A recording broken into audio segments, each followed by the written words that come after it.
네, 여러분, 안녕하십니까. 윤석열 전 대통령이 어제 부정선거 의혹을 제기하는 다큐멘터리 영화를 관람을 했습니다. 서울 동대문에 있는 메가박스 영화관에서 관람을 했습니다. 국민의힘을 탈당한 지 나흘 만에 공개 활동을 이제 한 것입니다. 윤 대통령은 그 자리에서 수개표 방식으로 해야 된다. 기계나 컴퓨터의 힘을 빌리지 않고 손으로 개표를 하는 방식으로 해야 된다. 이런 발언을 했습니다. 그 다큐멘터리 영화 포스터에는 6월 3일 부정선거를 확신한다. 라고 적혀 있었습니다. 영화 제작진은 국민이 이해할 수 없는 대선 결과가 나오면 불복 운동을 할 것이다. 이런 말을 하기도 했습니다. 일부 지지자들은 이제 윤 어게인을 외쳤습니다. 그 윤석열 전 대통령이 그 영화관 로비로 이렇게 들어오자 윤석열, 윤석열 이렇게 외치면서 연신 연호를 하는 그런 모습이었죠. 사실은 여기에 대해서는 이제 얘기들이 많습니다. 윤 전 대통령이 가지고 있는 그 부정선거 의혹에 대한 생각, 이것이 과연 적절한가, 무책임한 측면은 없는가, 이제 이런 건데, 여러분 그 이영돈 PD가 주장하는 또는 제작한 다큐멘터리 영상을 보셨는지 모르겠는데요. 거기서 아주 핵심적으로 다루고 있는 것 중에 하나가 대수의 법칙이라는 겁니다. 대수의 법칙이라는 것은 동전을 10번 던졌을 때는 앞면이 7번 나올 수도 있고 앞면이 심할 경우에 9번, 뭐 10번까지 나올 수 있다는 거죠. 앞면이 한두 번 나올 수도 있고 동전을 10번 던졌을 때는 그렇다는 겁니다. 그러나 동전을 10만 번을 던지면 그러면 동전의 앞면이 나오는 횟수가 거의 5만 번에 수렴한다. 이겁니다. 이거는 뭐냐면 우리가 선거를 했을 때 사전투표와 본투표에 그 투표를 한 사람이 수만 명 또는 뭐 10만 명이 넘을 경우가 있기 때문에 각 선거구별로 따져봤을 때 사전투표를 했을 때의 여야 그 득표율 비율과 본투표의 득표율 비율이 비슷해야 된다는 뜻입니다. 왜? 그 모집단이 몇만씩 되는 거니까. 그런데 그 이영돈 PD가 제작한 다큐에 결정적인 이 오류가 있습니다. 그거는 모집단이 똑같은 성격을 가지고 있어야 된다라는 전제를 충족시켜야 되거든요. 그냥 동전을 던진다 했을 때 그 동전이 앞면과 뒷면이 똑같은 형태를 지니고 있어서 동전을 던졌을 때 그 바닥에 떨어진 동전이 앞면이 나오거나 뒷면이 나오는 것에 대해서 그 동전 스스로는 아무런 영향을 미칠 수 없어야 되는 겁니다. 그런데 이 부정선거 의혹을 확신하는 그런 다큐물의 결정적인 결함은 어디에 있느냐? 동전 한쪽이 이렇게 불룩 솟아 있다든지, 그래서 그 면이 앞으로 나올 확률이 더 높다든지, 거꾸로 뒤집을 확률이 적다든지, 이런 점들을 고려하지 않았다라고 지적을 받고는 합니다. 예컨대 사전투표에 참여하는 사람들은 되게 좌파 진영을 적극 지지하거나 그쪽 정당들의 표를 주는 사람들이 많이 몰려 있다. 본투표는 보수 진영 쪽, 우파 진영 쪽 그 지지자들이 또 많이 있다. 이러한 그 모집단 자체가 현격하게 다른 성격을 가지고 있을 수가 있다라는 점을 고려하지 않고 양쪽 그 유권자들, 투표자들, 그러니까 사전투표나 본투표의 투표자들이 거의 균질한 그 정치의 성향을 보인다는 가정하에 대수의 법칙을 들이밀고 대수의 법칙이 맞지 않아서 이건 부정선거의 확실한 증거다라고 얘기하고 있는 것 아니냐. 이런 겁니다. 이야기는 그보다 훨씬 더 복잡한데요. 거기까지만 얘기하겠습니다. 그거는 이제 그 얘기로 놔두고 윤 대통령은 계엄 이후에 대국민 담화에서 부정선거 의혹을 매우 강력하게 주장을 했습니다. 그런데 그 근거를 그 이후에 확실하게 제시했다는 얘기는 제가 듣지 못했습니다.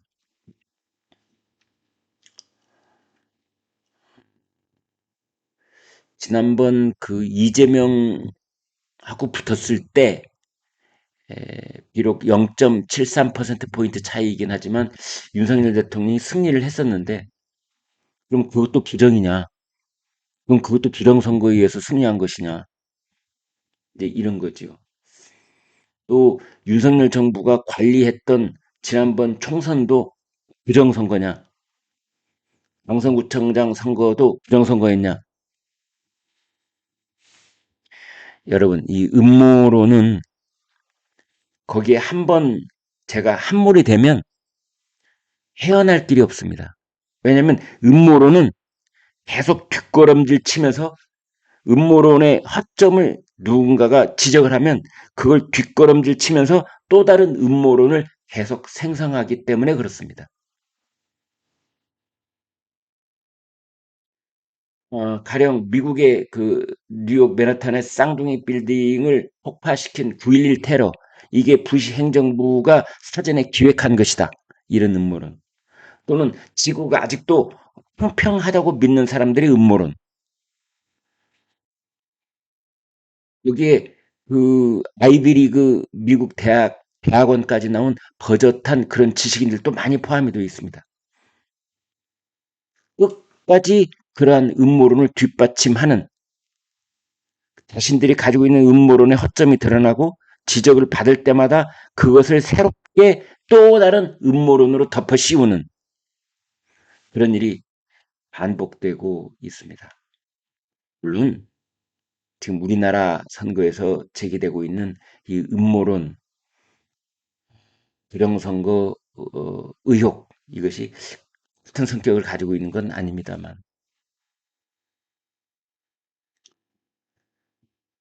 우선 이런 지금 민감한 상황 속에서 이제 대통령 선거가 12일밖에 남지 않았는데 그 전날 윤 전 대통령이 부정선거 의혹을 강하게 제기하는 영화를 봤다는 것.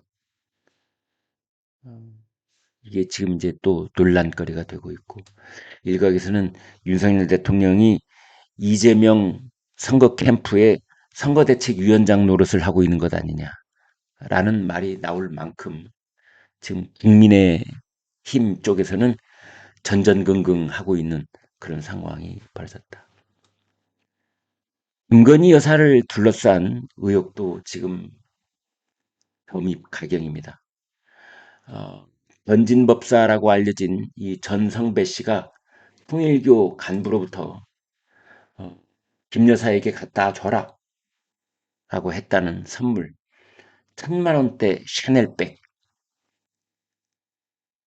이게 한 개가 아니라 두 개라고 밝혀졌습니다. 한 개가 아니라 두 개. 지금까지는 한 개라고 알려져 있었잖아요. 그리고 그 샤넬백은 김건희 여사가 직접 가서 통일교 간부를 만나고 손으로 받아온 건 아니고 그 수행비서에 있던 유경옥이라는 여성이 가서 받아왔다는 거지요. 그 김건희 여사가 전시기획사를 할 때, 그러니까 그 대통령 부인이 되기 이전, 지금 한 15년 전쯤부터 그 전시 기획사를 할 때 그때 같이 일을 했던 그러니까 김건희 여사는 거기 대표고 그 이제 직원이었던 모양이죠. 그래서 인연이 맺어져서 김건희 여사가 해외 순방할 때 같이 수행비서 역할도 하고 했던 거의 수행비서 그 사람이 그 샤넬백을 받아가지고 모델이나 뭐 이런 그 컬러가 좀 김건희 여사 마음에 안 들었던지 그걸 두어 차례 더 바꿨다는 거죠. 100만 원 내고 뭐 200만 원 내고 해서 새로운 모델로 가서 바꿔왔다는 거죠. 그래서 샤넬백이 두 개.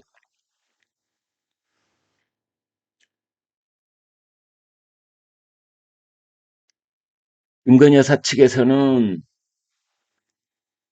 어, 이 수행비서가 전진법사에 심부름을 했던 것이지 김건희 여사는 가방을 받은 적이 없다 하고는 하고 있는데 일반 국민들이 쉬이 납득할 수 있겠습니까? 수행비서가 받아왔으면 김건희 여사가 받은 거나 진배 없는 것 아닌가. 또 수행비서가 자기가 그것을 정말 자기 것이라고 가졌겠는가. 김건희 여사는 그 샤넬백을 만져본 적도 없는 건가.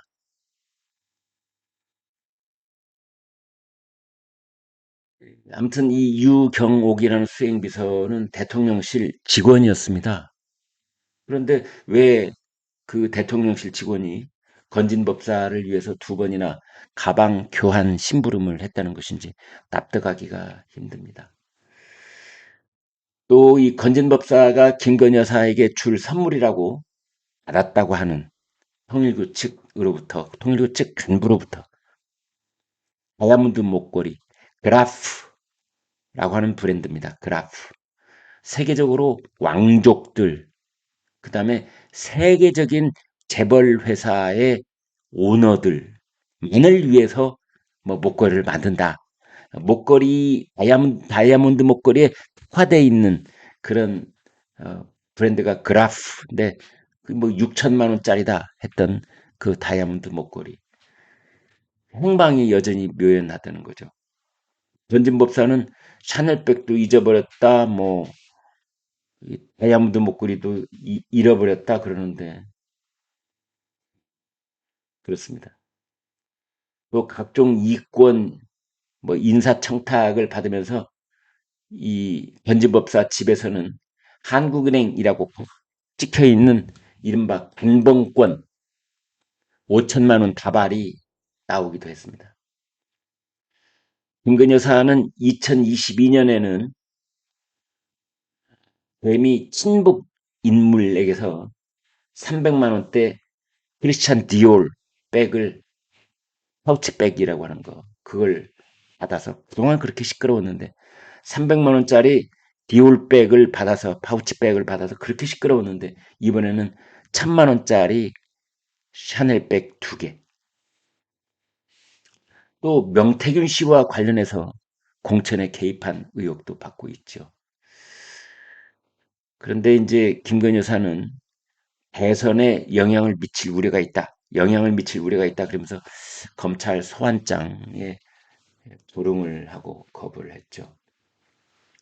결국 김용태 국민의힘 비대위원장이 어제 대신 사과를 하고 대통령 부인 문제에 대한 대책을 약속하기에 이르렀습니다. 상식적으로 따져봤을 때 이쯤 되면 김건희 여사 문제이니만큼 김건희 여사 본인이 사과를 해야 되는데 왜 다른 사람이 사과를 하는 것인지 또 그런 생각이 듭니다. 오늘 조선일보가 이런 사설을 썼군요.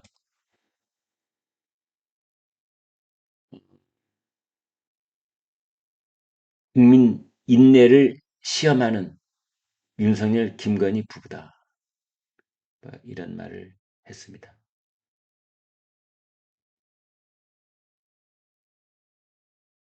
아, 또 하나 다른 이야기를 좀 해보도록 하겠습니다. 자, 이재명 민주당 후보가 대통령이 될 가능성, 그러니까 앞으로 13일 뒤인 6월 4일부터 이제 이재명 대통령 시대가 열릴 가능성이 점점 높아지고 있다. 뭐 이게 현실입니다. 물론 대역전과 대반전이 일어날 가능성도 있습니다. 그렇지만 확률로 본다면 이재명 대통령 시대가 열릴 확률이 글쎄요. 70%? 80%? 100%? 아니 99%? 그러니까 다른 뭐 특별한 변수가 없는 한 정말 전혀 예상치 못했던 돌발 변수가 우르르 대선판을 흔들어 버리지 않는 한 이미 이재명 후보와 김문수 후보, 이재명 후보와 이준석 후보 사이의 격차는 이제 돌이킬 수 없을 만큼 벌어져 있는 것 아니냐. 그런데 그렇다면은 이재명 대통령 당선인을 상상을 해 봤을 때 도대체 무슨 일이 벌어질 것인가? 오늘 조선일보 주필은 이재명 총통 징후가 엿보인다라고 했습니다. 민주당이 뭐 룸사롱 술접대 의혹이 제기됐던 지규현 판사에 대해서 공수처가 정식 조사에 착수를 했습니다. 어떤 사람이 일 끝나고 술집에 가서 술을 마셨다. 그런데 그게 수사 대상이 된다? 일단 도대체 무슨 혐의인지 저는 아리송합니다만 수사 배당을 했습니다. 수사하는 담당 부서를. 판사도 사람입니다. 술 마실 수 있습니다. 물론 관련자에게 접대를 받았다면 심각한 범죄일 텐데 지금 관련자가 특정되지 않았습니다. 도대체 누굽니까? 가령 지규현 판사한테 누군가 술을 사줬다. 그 술 사준 사람이 누굽니까? 지규현 판사가 담당하고 있는 그 재판과 관련된 사람입니까? 뭐 윤석열 대통령의 변호인단하고 관련된 사람입니까? 아니, 지금 사진에 찍혀 나온 그 술집 사진은 작년 8월, 작년 여름인데, 작년 8월은 윤석열 대통령이 기세가 등등할 때입니다.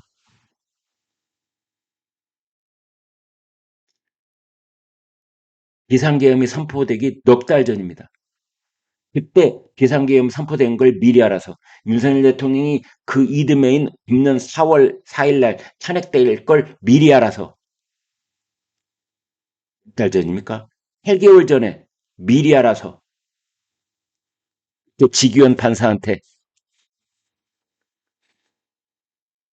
늑대를 했다?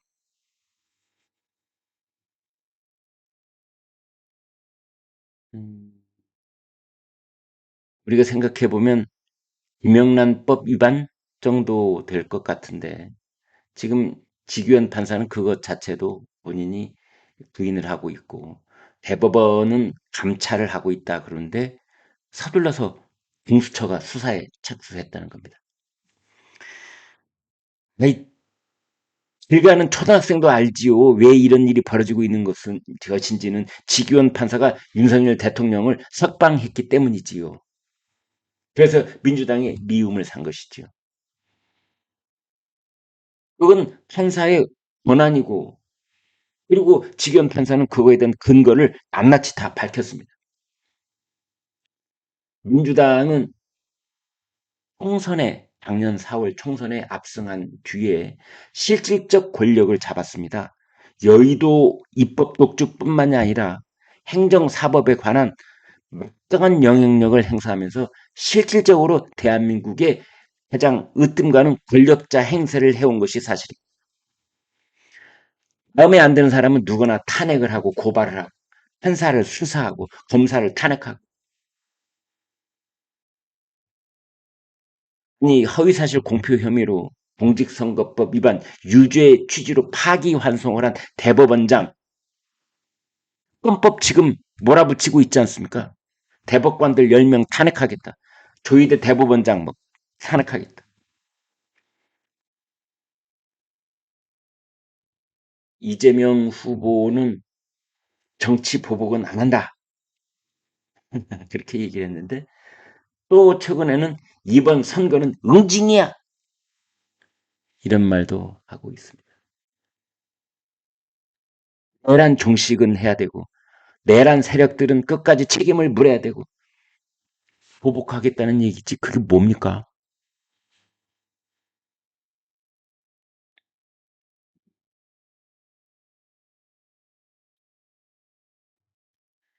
권력자가 자신에게 불리한 판결을 내린 판사를 향해서 판결 내용을 논리적으로 반박하는 것이 아니라 그 판사를 다른 별건 혐의로 수사를 한다는 것이 전형적인 독재국가에서 벌어지는 일입니다.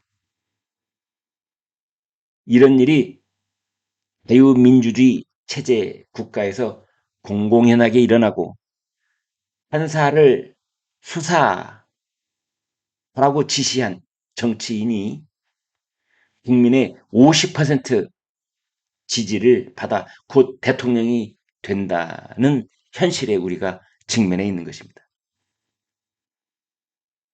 아, 참 해도 너무합니다.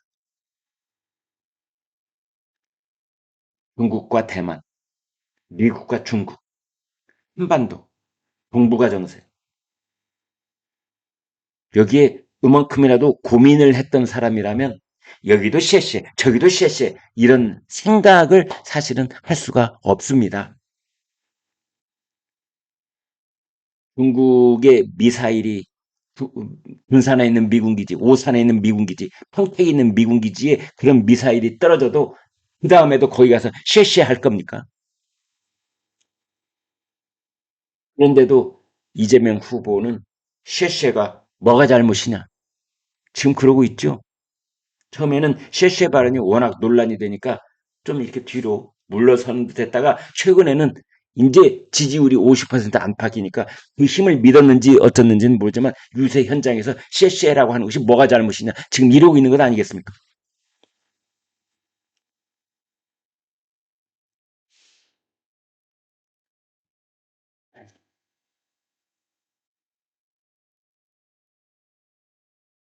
쉐쉐가 뭐가 잘못됐느냐 이 말은 선거용으로 얼버무리는 발언 아니냐 이렇게 봤는데 득표율이 50%를 넘게 되면 이재명 후보가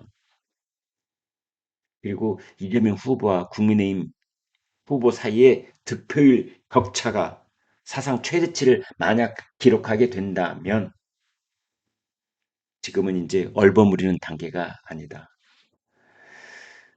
견제 장치가 없는 그러니까 이재명 대통령 시대가 열 경우에 이재명을 견제할 수 있는 입법부도 이재명 건데 후법부 대법관 뭐 30명 100명으로 늘린다면서요.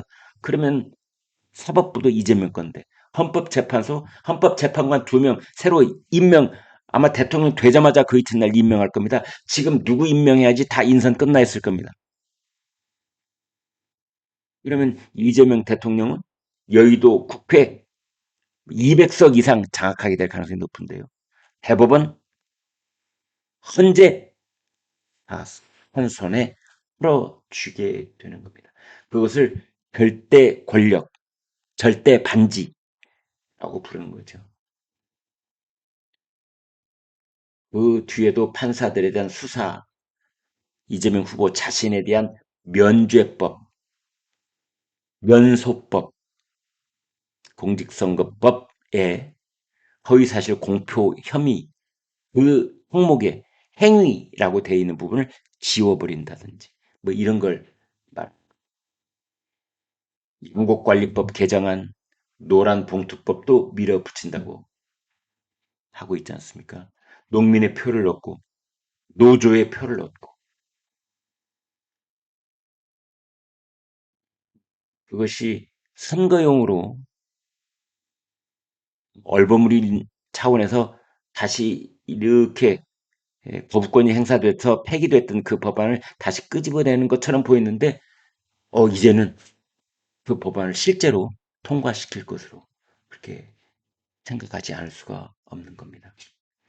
양곡법 개정안은 예산이 매년 1조 수천억 원이 추가로 들어가면서 우리 농업의 구조적 비효율을 악화시킬 것으로 예상이 됩니다. 남는 쌀을 사료용으로 처분해 발생한 손실도 지난 3년간 1조 원이 넘었습니다. 심지어 일부 농민 단체들도 반대하고 있는 것이 양곡법 개정안입니다. 그래서 문재인 정권도 양곡법 개정을 하지 않았습니다. 그런데 이재명 후보는 이제 진짜로 하겠다고 합니다. 노조의 불법 파업이 사실상 면책이 되는 노란봉투법, 기업이 크게 우려하는데도 이재명 후보는 밀어붙인다고 합니다.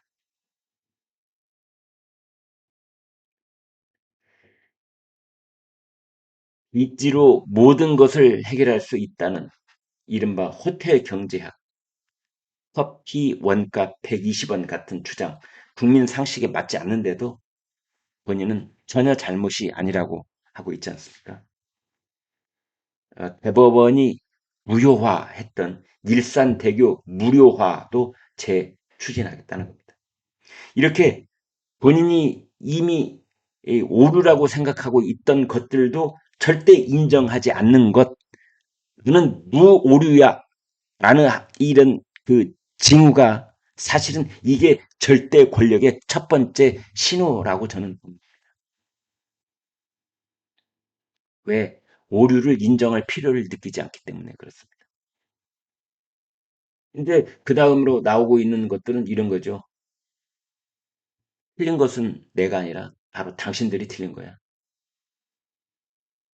이재명 후보는 호텔 경제학을 비판하는 사람들을 향해서 당신들이 바보야. 그런 말을 했습니다.